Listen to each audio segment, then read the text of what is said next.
like to quote from Calvin Coolidge from that speech. I think it's perfect. And they're talking about, and here in this Values Alliance, talking about where our founders received much of their belief structure from their religion. Before we can understand their conclusions, we must go back and review the course which they followed. We think the thoughts which they thought. Their intellectual life centered around the meeting house. They were intent upon religious worship. While there were always among them men of deep learning, and later those who had comparatively large possessions, the mind of the people was not so much engrossed in how much they knew or how much they had, as in how they were going to live.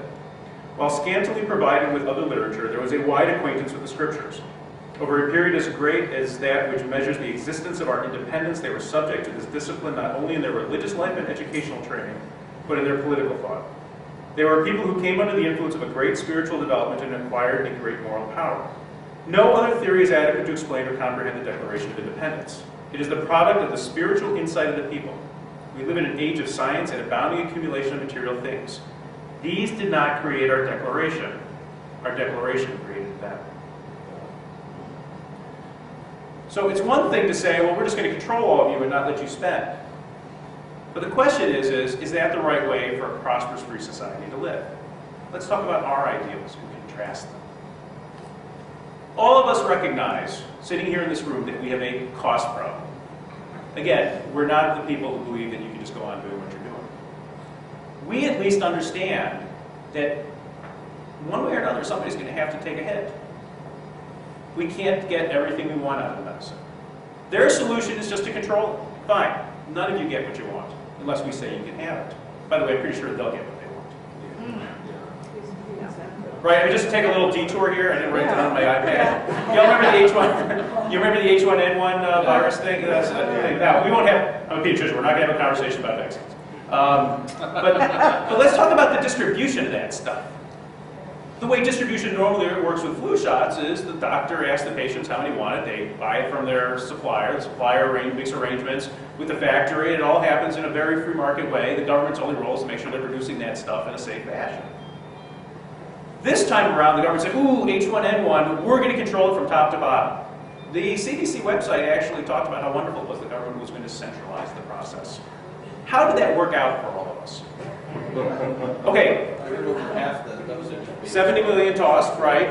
But think about this. Think back to your, to me, to my childhood, or for everybody's childhood here, to what Soviet Russia used to look like. Long lines, inefficient distribution, shortages, and preferences. Citibank and Goldman Sachs got H1N1 vaccine for their special needs people before I did in my office for the ones I care for. A bureaucrat approved that. So when the king is in charge, the king can make choices. Let's see if I can make this thing spool down to where I want it to. So, again, government is not the solution to our problems. Government is the problem. And the way this works for us, what we have to argue for, is that the only fair, logical, successful, prosperity-driven, and free way to get control of our costs is for people to start making their own choices based on the real economic cost of what they do. Nobody's arguing that there shouldn't be a safety net. In fact, I will argue that the safety net we have in place now, Medicaid, is a disaster for those who are on it. In every measure, it is demeaning, it is inefficient, and every bit of research ever done on it says the outcomes are worse for those folks in Medicaid being, quote, safety net than people who have no care, no health care insurance whatsoever. So I got attacked when I ran for Congress for saying that we should get rid of Medicaid, but if anybody ever says that Republicans are not compassionate, they say that they're compassionate because they're liberal, say, could you support Medicaid? How about we rip that thing out and start from scratch? How about we give them a voucher? How about we let them make their own choices in life? How about you give them a voucher and say, hey, if your insurance costs less than this voucher, you get to keep the difference.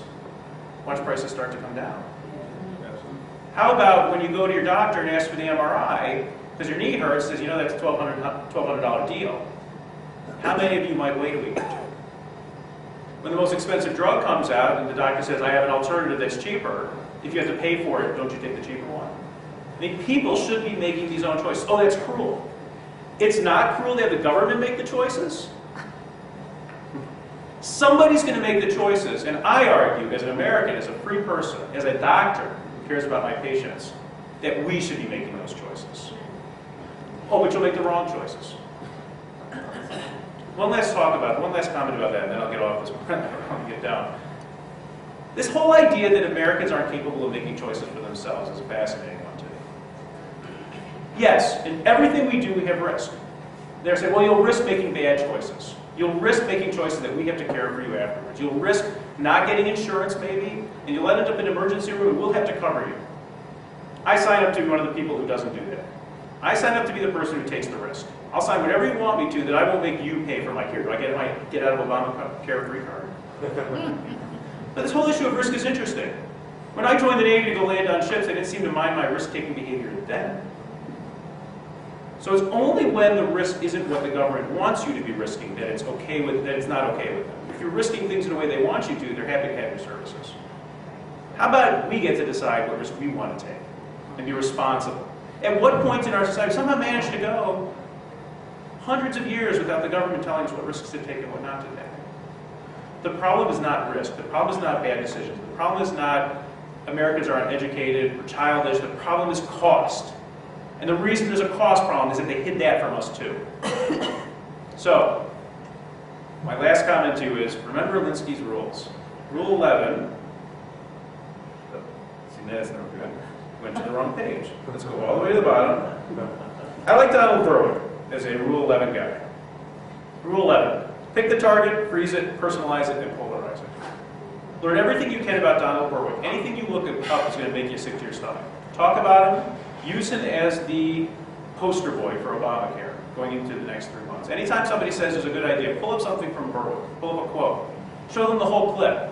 Get a speech. Download it. Every single time they say Obamacare is good, I say, this creep is running it. Is that who you want? Is that okay with you? We will never get the 23 or 30% of liberals who love what's going to happen, the statists, the people who've always been among us, who our founders warned us against. But the rest of us will get it. And that's what it's about. We need 39 seats. If you're not doing something for Joe or whoever it is, and we get 38, it's done. It's not about 38 or 39 seats. It's about your congressional seat. So 3 more months.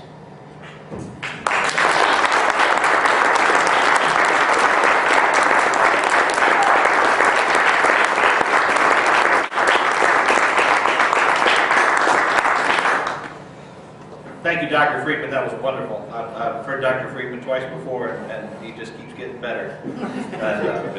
Thanks very much. Dr. Friedman is one of the evidences that I would cite for a thesis that I've been developing. I haven't mentioned it in public before, but I have this suspicion that in the recent primary we had more good candidates than there were offices for them to win.